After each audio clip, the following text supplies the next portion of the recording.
For 4 years, Kel Sewell had tried to make his small-town medical practice profitable. Despite working 16 or 18 hours a day, I couldn't make it work. A downturn in the economy meant fewer patients were coming to see him.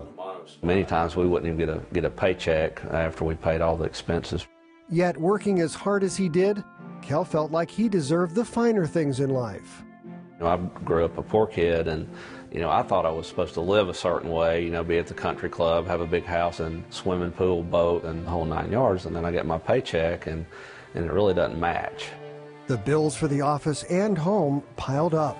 I would start doing things like using credit cards to pay bills, and then, the more credit cards you use, the more credit cards you're sent. And you get in a bind you can't get out of if you get on the other side of compound interest. Eventually, Kel's debt topped $500,000. He lost his home and his medical practice to bankruptcy. Years before, Kel had prayed with Gordon Robertson to receive Jesus as Savior.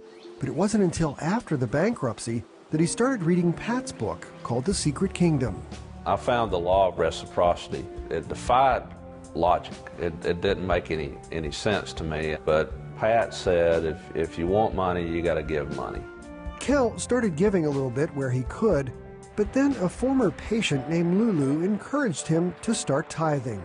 And she pulled her Bible out and read the Malachi verse to me. She said, I want you to try it again, and I want you to do it consistently and see what happens. And she prayed with me.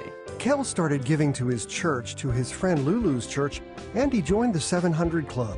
That's when things started to turn around financially.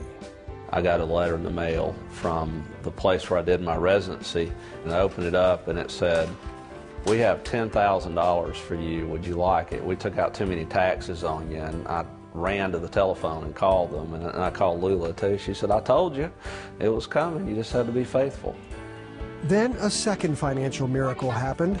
Without doing a job search, Kel was hired to work in a thriving medical practice in a nearby town, where his income increased dramatically.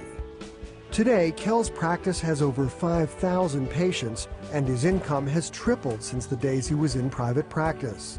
But he'll tell you his success points back to a decision he made years before. I think it really points back to consistent tithing.